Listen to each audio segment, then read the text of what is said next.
বর্তমানে বাংলাদেশের নিয়ম অনুযায়ী বাহির থেকে 1 লক্ষ টাকা কেউ পাঠালে 2500 টাকা বা 2.5% রেমিটেন্স ইনসেন্টিভ দিচ্ছে।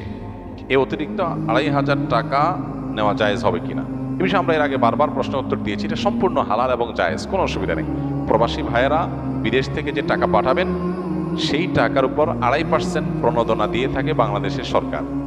এই 2.5% টাকা নেওয়া সম্পূর্ণ হালাল। 1 লাখ টাকা পাঠালেন, 2500 টাকা আপনাকে ব্যাংকে সরকার অতিরিক্ত দিবে। এটা নিতে পারবেন। কেন নিতে পারবেন? কারণ হলো এই টাকাটা হলো একটা ভালো কাজের প্রতি উদ্বুদ্ধ করার জন্য, যে আপনি হুন্ডিতে অবৈধ চ্যানেলে টাকা পাঠাবেন না। পাঠাইলে সেটা দেশের বাইরে দেশের টাকা চলে যাবে, অর্থ পাচার হবে, দুর্নীতিবাজরা টাকা সরানোর রাস্তা পাবে।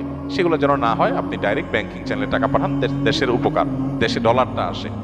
তো এই জন্য আপনি যাতে একটা ভালো কাজ করেন সেজন্য আপনাকে একটা প্রণোদনা দেওয়া হচ্ছে। আপনাকে যদি আমি বলি আপনি এই ভালো কাজটা করলে আপনাকে পুরস্কার দেব, এটা যেরকম হালাল, এই প্রণোদনাটা সেরকম হালাল। এটাকে কেউ কেউ সুদ মনে করেন, একেবারে অহেতুক অমূলক, এটা সুদ হওয়ার কোনো কারণ